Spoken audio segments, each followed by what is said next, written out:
Hey friends, welcome back to my channel, or welcome if you are new. My name is Tonya, and thank you so much for stopping by for another book video.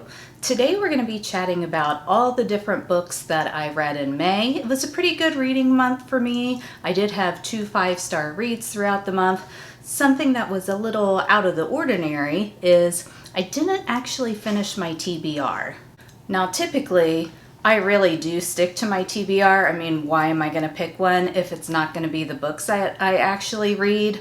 But for this month, for the first time in a very long time, I did end up deviating from my TBR. So the 2 books that I did not read were Phantasma and Emberclaw.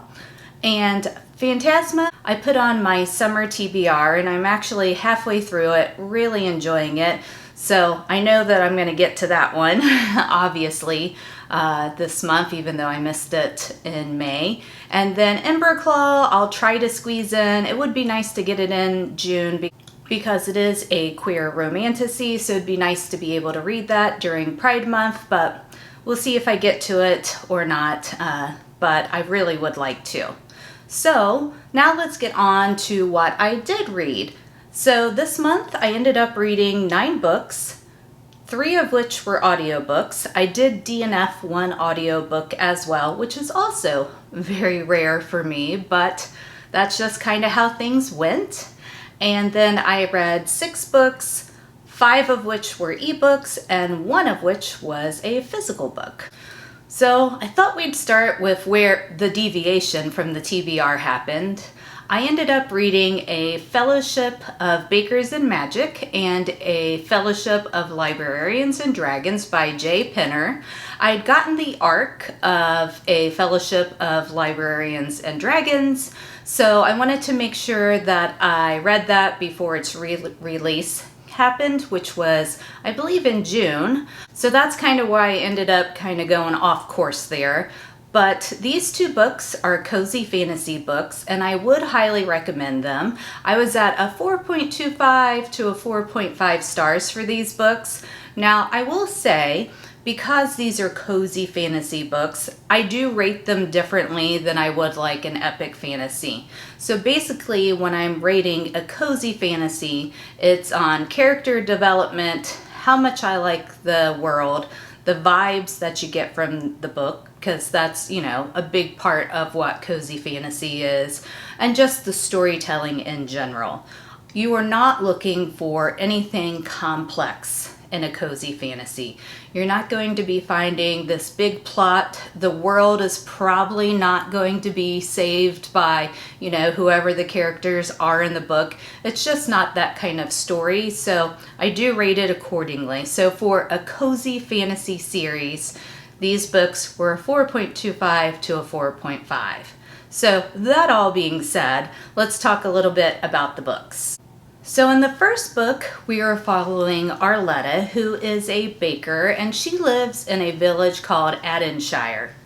I think I'm pronouncing that right, but with me, the pronunciations are a little iffy all the time, but I believe it is called Adenshire.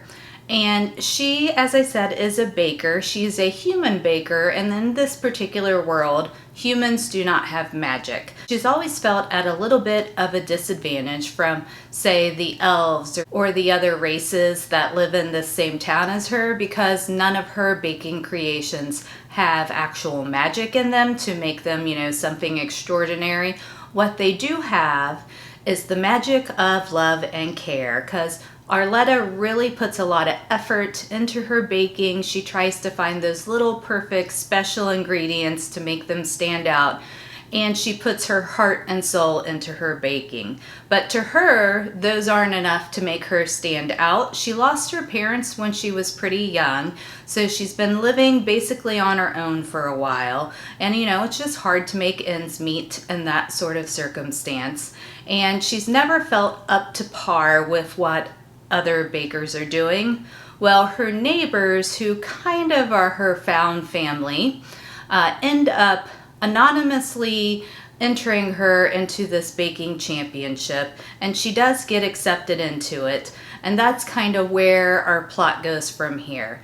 An elf named Theo ends up showing up and delivering her invitation to this baking championship. She reluctantly agrees, and they travel off to the capital in order for her to participate, and things kind of ensue from there. The real main point of this book is found friendship and found family, and just letting yourself be who you truly are and believing in your talent and your worth, which, that's what a cozy fantasy is all about. This book definitely delivered, and I loved all the different characters in there. Our love interest in this book is Theo, and they do have a really cute relationship, and I enjoyed how it unfolded. I will say, because this is a cozy fantasy, you should not be expecting spice. That's not, kind of a thing that happens in most cozy fantasies, but still a really good romance, and I highly enjoyed this book. And then I ended up, as I said, picking up a Fellowship of Librarians and Dragons. And in this book, we're following Dolly Butterbuckle, and she is a dwarf who we met in the first book. And she ends up, because her and Arletta became such good friends during the baking championship, she ends up moving to Arletta's hometown because she was just in need of a change.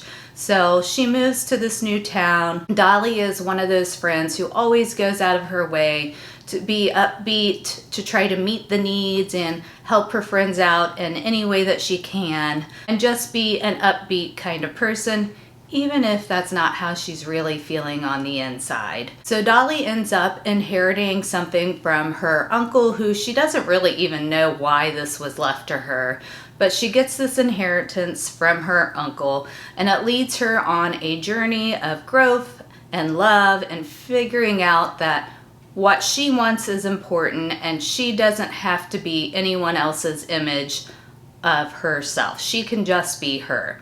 So it's also another really good, just kind of vibey, cozy fantasy book. I actually like this one a little more than I did the first one. So I definitely would check them out. There's a third book in this series because there is an additional friend that we haven't got her story yet. So I'm assuming that's what the third book kind of focuses on. And I think there's plans for a fourth book. So definitely check this series out. You can finish these books pretty quickly. I got them both finished in one day. They're very short, easy to read, not too complex, but they will give you all the cozy fantasy vibes, and they'll just leave you feeling all warm and cozy after you've read them. Then next up, I read The Lost Bookshop by Evie Woods, and this was a little bit different kind of book for me. It's more literary fiction with some magical realism in it, and I enjoyed it a lot more than I anticipated. Now, I will say, from reading the description of the book's story was quite different than I expected it to be, but not in a bad way, definitely in a good way. So in this book, we are following Opaline, Martha, and Henry. And Martha and Henry are kind of our present day characters, and we get both of their points of view in this book. It takes place in Dublin and some in England, but it's more of a modern point of view. And then Opaline, we are learning about her from the past. So her timeline that you follow in the book, it's not set in the present, but set in the past. And basically, it's this tale of a bookshop. And this is a magical bookshop that shows up basically when people are really in need of seeing it, when their heart is open to the possibility of it. And it's just kind of a magical place that has a little bit of its own personality. And this bookshop has been lost to time. Opaline, in her timeline, this bookshop is more of an active thing. But in Martha and Henry's timeline, this bookshop, no one really knows where it is at this point. But it's a really interesting story. And the storytelling is outstanding. Both Martha and Henry, they're at points in their lives where they're needing something different, and they're looking to grow, and they're looking for a change. And Opaline's history it's rough. She had to go through a lot of things in her life that were very challenging, but really great book. I would highly suggest reading it if you are a magical realism kind of person. I was at like a 3.75 to a 4.0 as far as my rating on it.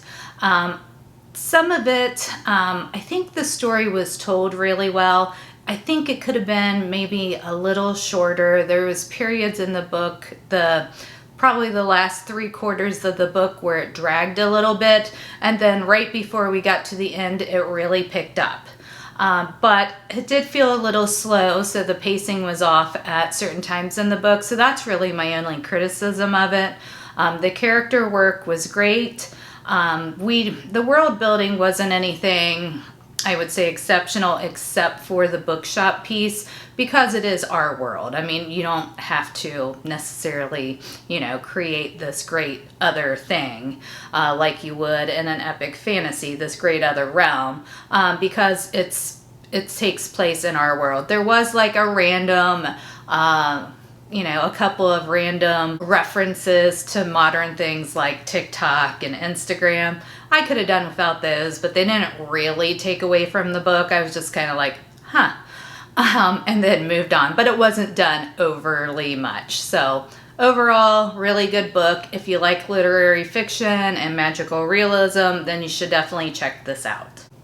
And now we're up to my 2 5-star reads for the month, and I haven't really had very many 5-star reads this year, maybe 1 or 2 other ones, so this was a great month for the fact that I had 2. And the first one we're going to talk about is Kingdom of Bones by Philip Quintrell, and this is part of the Echoes saga. And if you watched some of my previous monthly wrap-ups, you know I've been reading this series since, I think, January or February is when I started it. It's a 9-book series, but it's pretty much broken up into 3 different trilogies, but they're still all connected. So you would want to read these in order. You would not want to start with, like, say, the second set of 3 or the last set of 3. They do need to be read in order.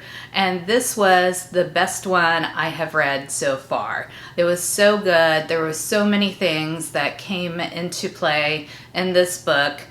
In the current trilogy that we're in, we're kind of focusing on a villain named the Crow and his organization, the Black Hand, as well as a war with the orcs, who everyone had thought had been wiped off basically the face of the planet in a previous war, but they had not. They had actually just been hiding underground, waiting for their opportunity to come back up and basically try to wipe out anyone living in, this land of the sun, so above ground.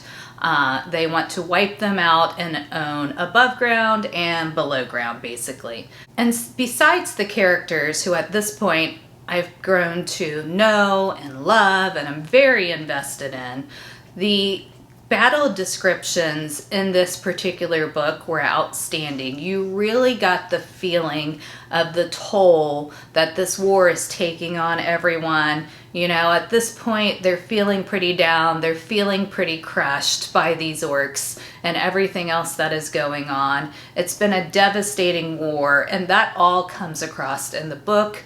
It's not something where it's overly done or the fighting doesn't really allow you to feel all the emotions that go along with it. I would just say the battle sequences in this book were top-notch. They were excellent, and that's all being done as it's interwoven in to several different points of view, several different plot lines. It's just really, really well thought out and done. And if you are a lover of epic fantasy, then this is definitely a series for you. I will keep saying it. I will keep recommending it. If you haven't checked out the Echoes saga, then you definitely should. They're just excellent, and I can't wait to move on to the next book in the series. Then for my second 5-star read, this one was a long time coming, and that was A Court of Silver Flames by Sarah J. Maas, which I've read all the other books in the series quite some time ago, last summer or fall, so it's been almost a year since I've read the other books, But for whatever reason, I got distracted with other things I was reading and never made it back to this one. But this book was so good. The healing journey that Nesta goes through in this book, and just, you know, the way she's dealing with different things from her past, her emotions, the feelings of never being enough or not being good enough or not being loving enough, that have all come into play in the previous books, as you know, the little glimpses that we've gotten of Nesta before. This was told masterfully. And the storytelling in this book was great. Even though, I mean, for a lot of it, it was, you know, we're just learning about Nesta and her trying to work through things. But the last probably 200 pages of this book were just jam-packed. And there was some twists I didn't expect, and some things that I think still need to be answered in this world.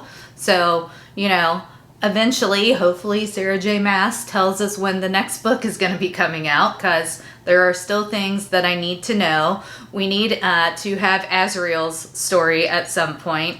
But in this one, Nesta and Cassian's love story, and it's a different kind of love story. It's not the same as Ferre and Rhysand's love story. This is very unique as far as I think love stories go in books. The banter is outstanding. Nesta has quite the sarcastic tongue on her, which I love, and so does Cassian. So it's just a really good book.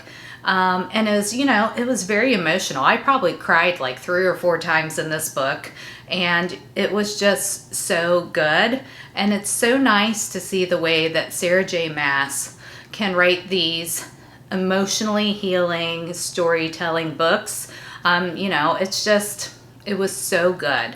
If you haven't read the series, definitely would recommend. I think most people have read it by now who are fantasy readers, but if you haven't, definitely give it a go. The first book I still loved, A Court of Thorn and Roses. As the books progress, you know, you definitely see them go down a different path, but I think they were all really enjoyable.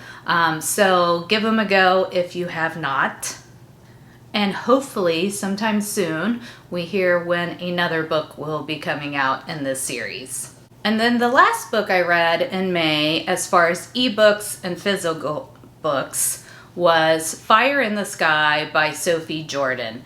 And this was a good book. I wouldn't say that it is a great book, but it's a really solid read, and there was some unique things about it that have kept my interest enough where I am definitely going to read the second book, which is supposed to come out in July, and I do have an arc of that, so I am going to try to make it to this book over the summer since I got that arc. It's a privilege to get those, and I'm very grateful for it, so I want to do my part for the author and the publisher and read it before it comes out. That way I can review it for them and review it for you all as well. And Fire in the Sky is a romantasy, and it's a duology, so the second book will be the last book in the series. And I was at a 3.75 to a 4.0 for this book, kind of where what kept it from being rated higher for me is I felt like we could have got a little more world development. There was a couple of things that were kind of predictable, and I don't even know if predictable, but you were able to, you know, kind of figure it out on your own before the author gave the reveal. And that may have been by design, but I think there could have been a little bit more mystery or a little bit more things withheld just to keep you on your toes more. And I also felt like the characters could have been a little bit better developed. But overall, very enjoyable. There was a couple of things that I found really unique about this book. The first of which is kind of being our female main character, Tamisen's backstory and her role in her family. So Tamisen is a princess, but she is a princess in name only.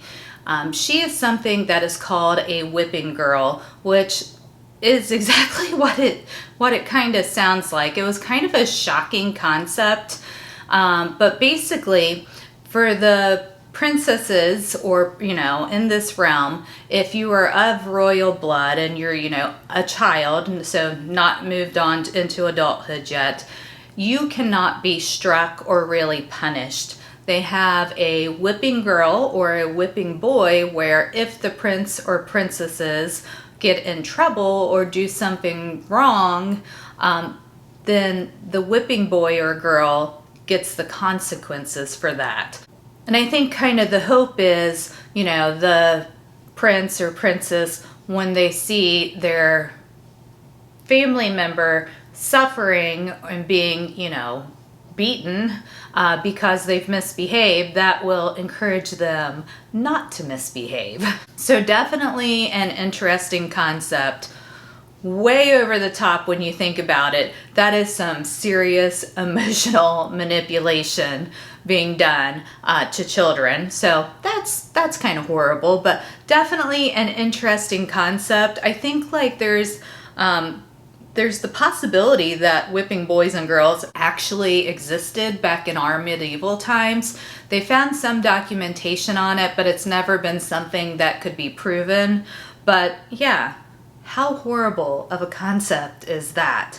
But basically what happened is Tamison was orphaned at birth, and like the whipping boy or girl, when they're selected, they're adopted into the royal family. So they are made a prince or a princess, and they become essentially part of the royal family. The king and queen are their mother and father.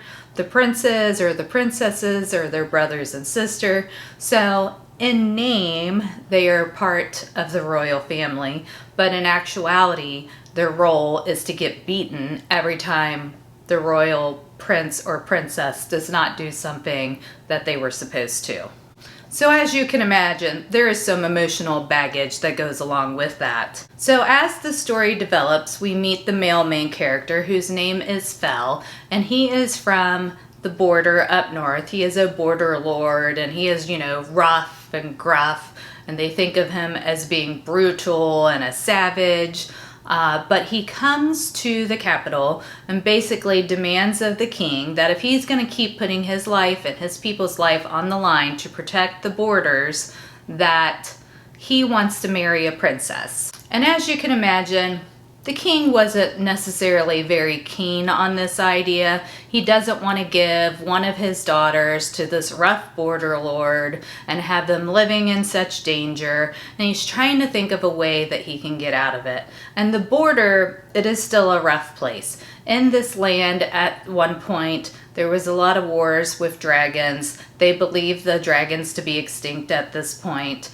There was also anyone who was a witch, so if you had magic, you have basically been hunted down, and any that are left are in hiding. But there's still bandits that come and try to attack the borders, and it's still a really rough place to live. Hence why the king is not really keen on giving one of his daughters to this border lord and putting them in danger. He'd rather marry them off to some other realm to, try to get some sort of political advantage. And in the end, he ends up deciding that he's just going to marry Tamison off to him because she's technically a princess, but it's not one of his daughters. It's just the whipping girl. So, he'll just marry her off instead. And obviously that puts Tamison and Fell starting off on the wrong foot, and, things kind of develop. They have this attraction to each other anyway, but obviously there's a lot of mistrust because of the way that they do end up becoming married. So as they're traveling to reach the border, once they're married, just some different things happen along the way. There are quite a few of them, I would say, you're going to be able to predict or at least put like the pieces together. One of the big reveals around Tamison happens about midway through the book, and then near the last, it's more than the last 3/4, closer to the end, you get the second thing that's kind of a big reveal. And I think you will probably be able to put the pieces together of what that second reveal is. It's still really enjoyable. Like I said, it's just a little bit, I don't know if the author wanted you to figure that out in advance, but there's too many clues in the book leading up to it that you won't kind of start to draw that conclusion. Now, I will say it did end on a cliffhanger that I did not expect. So that was great on the writer's part, because now I'm really looking forward to the second book. But like I said, overall, really good book. Not great, but worth the read. And it was a pretty quick one too. It's not very long, and you won't have a long wait till the second book comes out. So if you haven't picked it up and you're looking for a quick read that's not too intense, I would definitely give this one a try. So that was it for the physical and the ebooks. So let's talk audiobooks now. So I did finish 3 audiobooks, and they were a little bit ranging for me. And plus I DNF'd a 4th one, which the one I DNF'd I was super shocked about because I was really excited for the second book. So let's talk about the DNF first. So that was Glow of the Everflame by Penn Cole.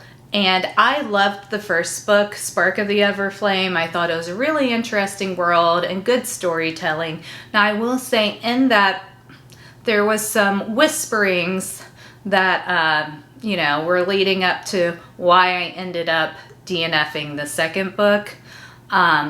When I got into the second book, we left the first book on this big cliffhanger. We got into the second book, and there were just some of Diem's actions were there was no way these were the choices that she was going to make based on her circumstance. They just, they weren't well thought out. They weren't intelligent choices for her to make. They were super immature. And I just found that it was taking so much away from the reading experience for me because I was irritated with her, thinking, why on earth would you do that? You're not dumb. Why would you make that why would that be your choice? That I couldn't stand listening to it. And so I did end up DNFing the book. Now, whether it would have gotten better the further I got into it, I don't know, but I was just at a point where I wasn't enjoying it, so there's no point in continuing to listen. Now, I had got this book on Audible, and what is nice is if you're not too far into the book, you can return it and get your credit back so that you can get another book. So that's what I ended up doing, and what I picked up, I also did not completely love, but I did end up finishing it. So what I ended up picking up was Trial of the Sun Queen by Nisha Tooley, and I think this could be a case where the narrator did the book a disservice.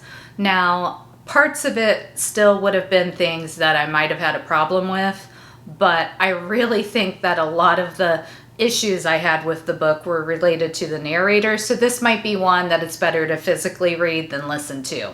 So in this book, we're following Lore, she is a prisoner currently, basically a prisoner of war in the Aurora Kingdom, which is an elven kingdom.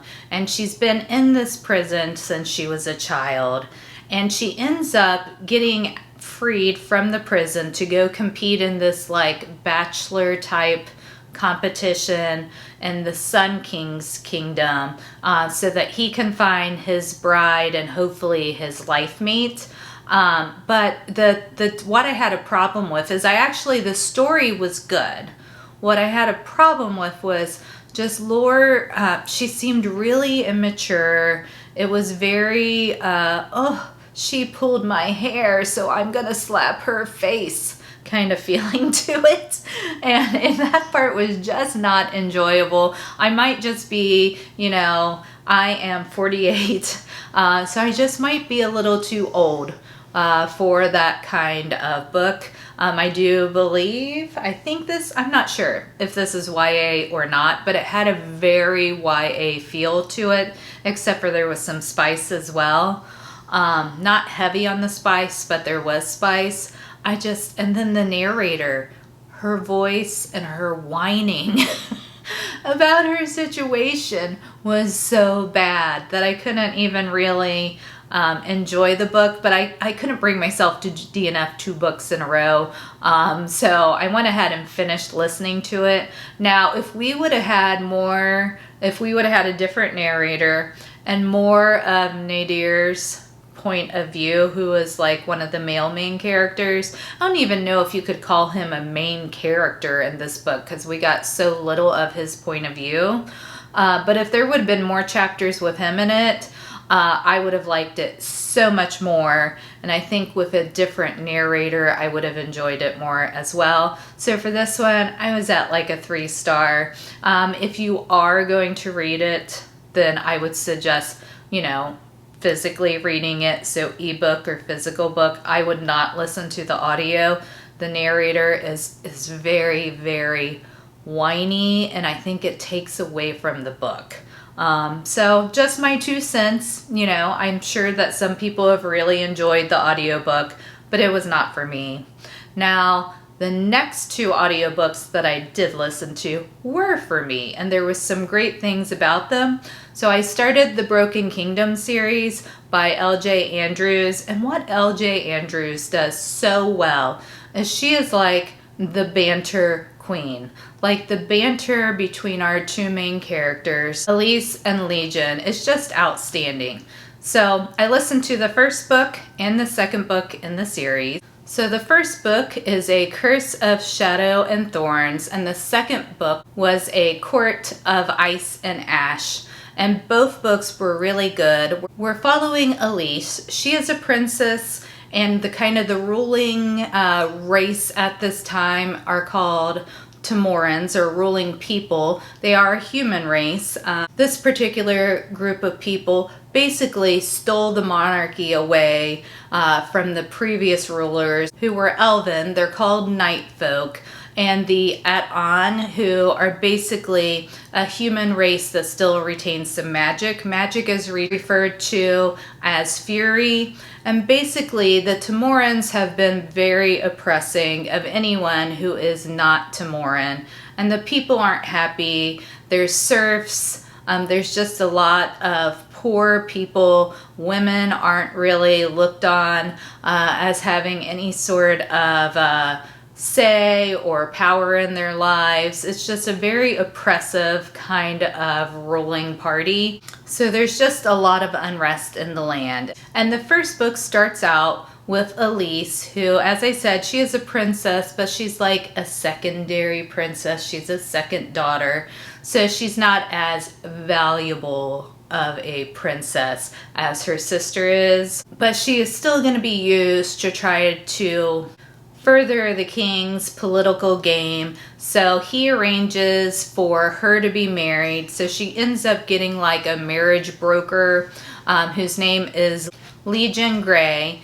And he is responsible for kind of meeting with the different people interested in marrying Elise and picking out who will be best for Elise and who will help further the crown's agenda the most. Well, Elise and Legion end up having feelings for each other, and things kind of develop from there. Like I said, the banter in this book is great. It's great in the second one as well. I'm not going to give too many details about the second one because there are a lot of things revealed in the first book that you would know going into the second book, so I don't want to ruin that for you. But if you're looking for a romantasy that is kind of slow burn, I would say, at least as far as the spice level, I think you can kind of feel their attraction for one another pretty quickly. But as far as the development of the romance, that's a little more on the slow burn side.